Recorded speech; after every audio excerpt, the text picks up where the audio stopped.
The laughter started long before the courtroom cameras settled into place. It wasn't nervous laughter or the awkward kind people use to break tension. It was smug, sharp, and dripping with superiority. The kind of laugh that comes from someone who has spent years believing consequences were for other people.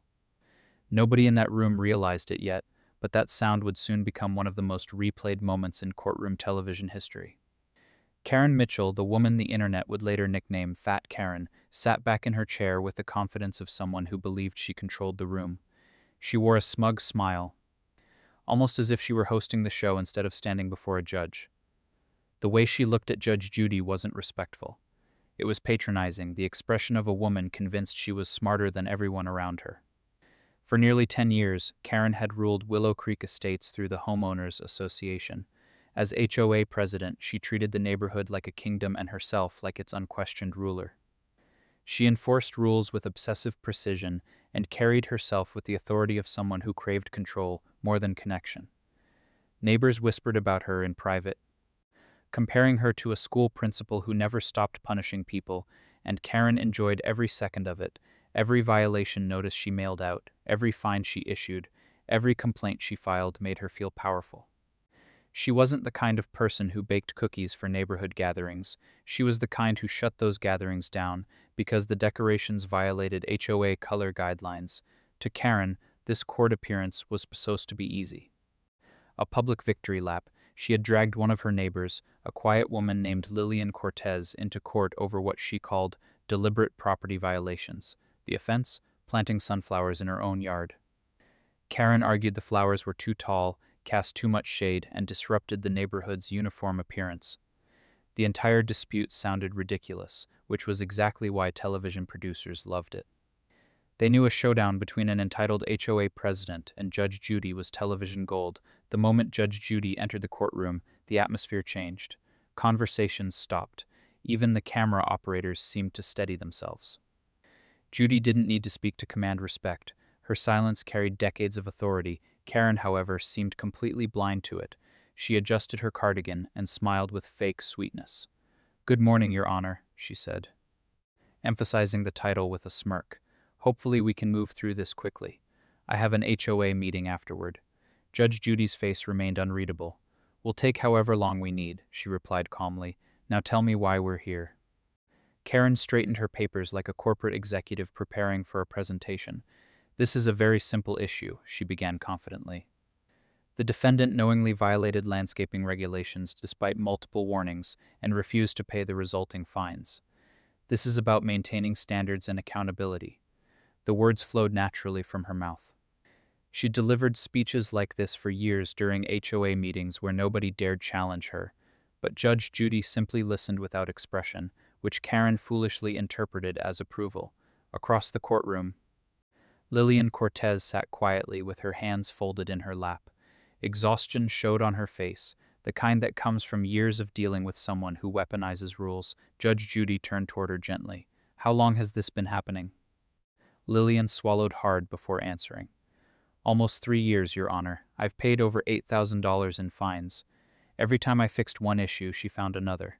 The audience shifted uncomfortably. Even the bailiff raised an eyebrow. Karen noticed the mood changing and quickly muttered under her breath, "Some people just don't like rules." Unfortunately for her, everyone heard it. What followed became a masterclass in arrogance. Karen interrupted constantly, argued over every detail, and even corrected Judge Judy's interpretation of HOA regulations. Then came the laughter again, that same dismissive laugh that caused people in the audience to recoil. Finally, Judge Judy leaned forward slightly. "Mrs. Mitchell," she warned quietly, "you may want to be more careful with your words." Karen chuckled out loud. That laugh changed everything. What she didn't realize was that Judge Judy had already reviewed the evidence, the documents, the reports, the inconsistencies buried inside the HOA's financial records. This case was no longer about sunflowers. It had become something far more dangerous, and Karen, blinded by arrogance, had no idea she was walking directly into the trap. Judge Judy had spent decades watching arrogant people destroy themselves. Karen Mitchell was simply the latest example. The moment Judy issued her warning, everyone in the room felt the tension shift. Everyone except Karen. Most people would have backed down. Karen leaned further into her arrogance. She crossed her arms, leaned back, and laughed again. "Relax, Your Honor," she said dismissively. "You don't need to threaten me. I understand the law." The bailiff subtly adjusted his stance. The audience held its breath. Judge Judy paused for a long moment before responding. "Mrs. Mitchell," she said slowly, "I don't make threats, I make rulings." Karen barely listened. She had spent years building an image of herself as the smartest person in every room. Backing down now, especially on national television, would mean admitting weakness. And people like Karen never admit weakness. "I'm sure you do," Karen replied sarcastically.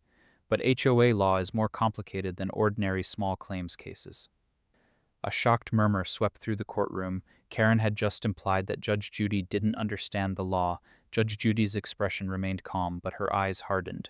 "Are you suggesting," she asked carefully, "that I am unqualified to interpret the law?" Karen's smirk widened. "I'm saying HOA matters are specialized.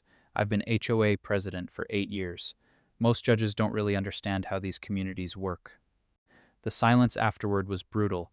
Karen mistook that silence for uncertainty and pushed even harder. "This isn't about feelings," she continued. "It's about standards. If people like Mrs. Cortez are allowed to ignore regulations, property values decline. My responsibility is protecting the neighborhood." She looked around confidently, expecting agreement. Instead, she saw disgust. Lillian sat motionless now, almost as though she were witnessing the inevitable collapse of the woman who had tormented her for years. Judge Judy leaned back calmly. "So you believe your actions were justified?" "Absolutely," Karen answered immediately. "The law supports me, does it?" Judy asked softly. The question hung in the air. Karen opened her mouth to respond, but Judy lifted one hand. "This is not your HOA meeting," she said firmly. "This is my courtroom. Speaking here is a privilege, not a right."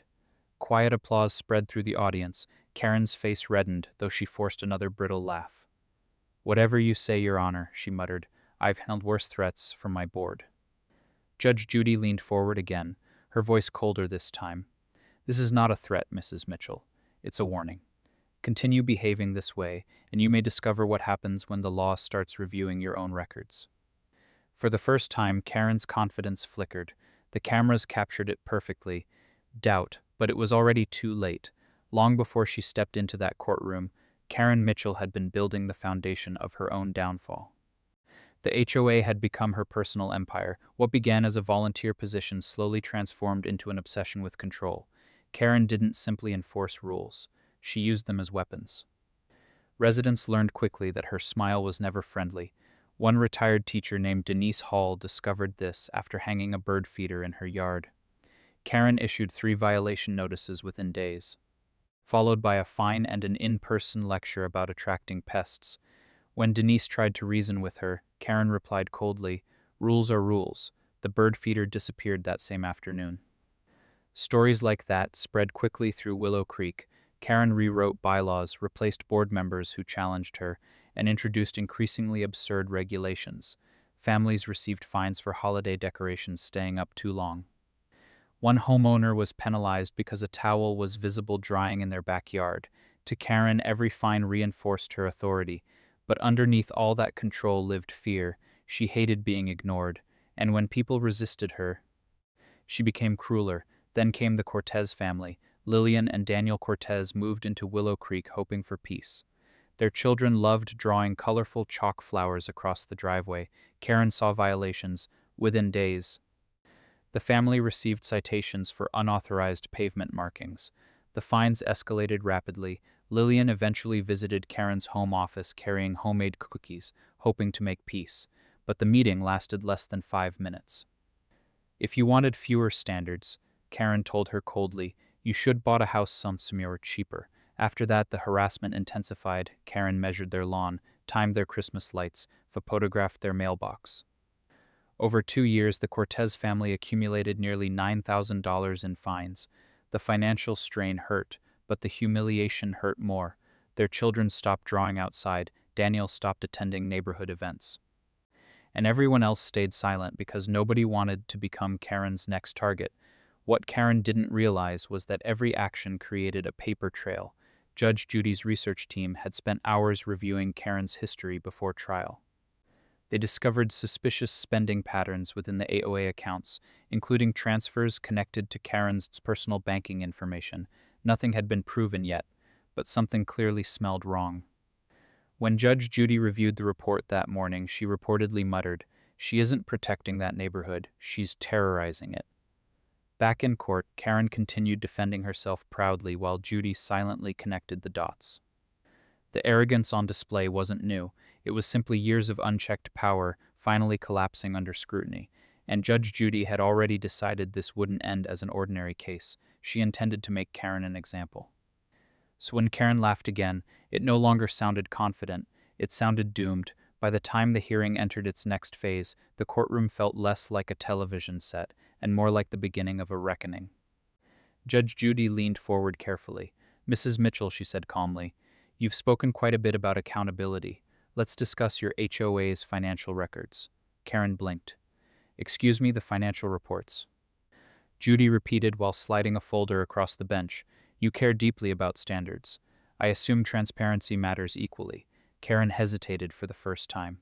"I don't see how that's relevant," she answered cautiously. "It's relevant," Judy replied, "because you're asking this court to trust your integrity." Karen forced a laugh.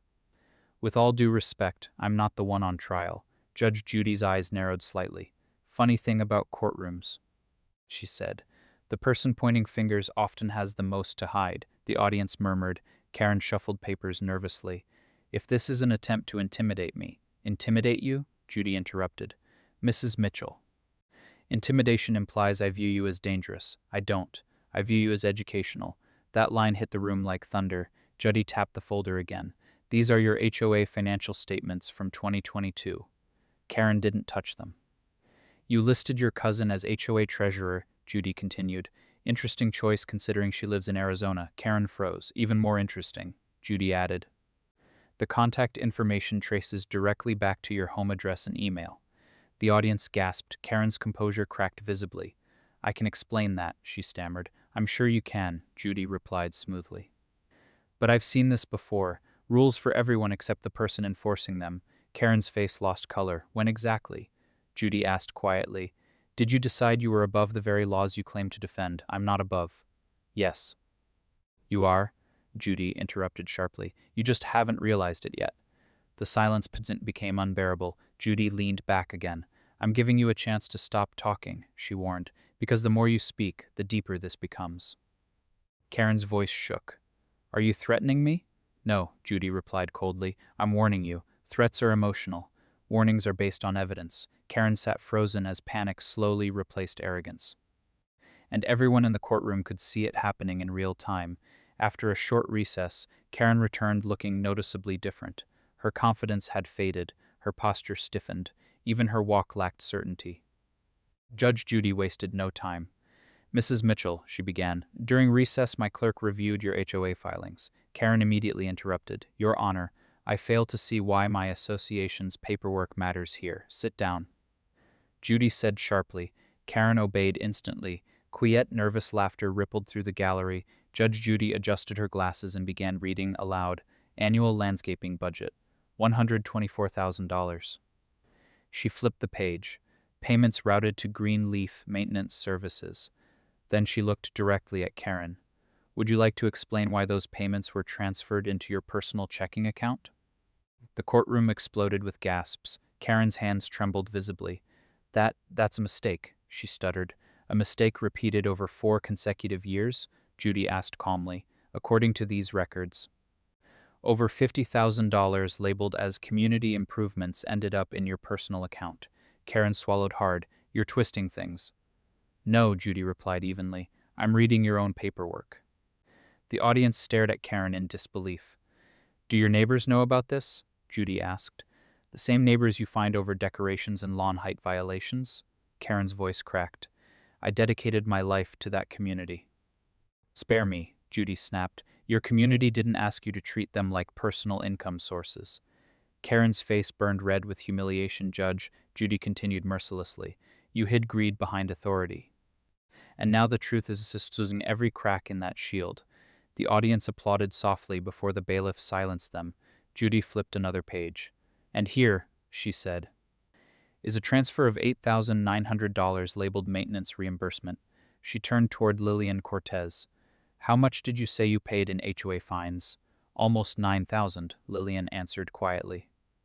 Judge Judy nodded slowly before facing Karen again.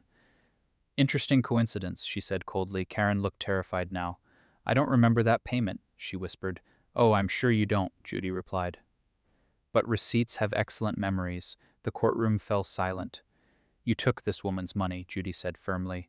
You stole her peace, her savings, and her dignity while pretending to protect the community. Karen tried to deny it again, but her voice failed. Don't lie to me, Judy snapped. You lied to your neighborhood long enough. Karen sat motionless as the reality finally crashed over her, then she broke. You think you know me? She shouted suddenly through tears. I worked for that community. I kept everything together while everyone else complained. Judge Judy remained perfectly calm. This isn't about effort, she replied. It's about ethics. Karen shook her head desperately. They hated me. They wanted me to fail. The only person who sabotaged you. Judy answered quietly, is the person you see in the mirror. That sentence destroyed whatever remained of Karen's composure. She collapsed into tears. You don't understand, she whispered. Nobody respects you unless you force them to.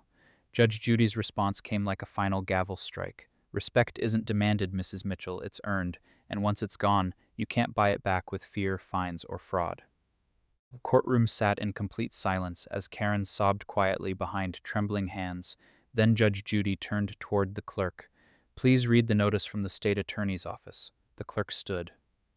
Due to evidence of fraudulent misuse of community funds exceeding $40,000, assets connected to the Willow Creek HOA are subject to seizure pending investigation.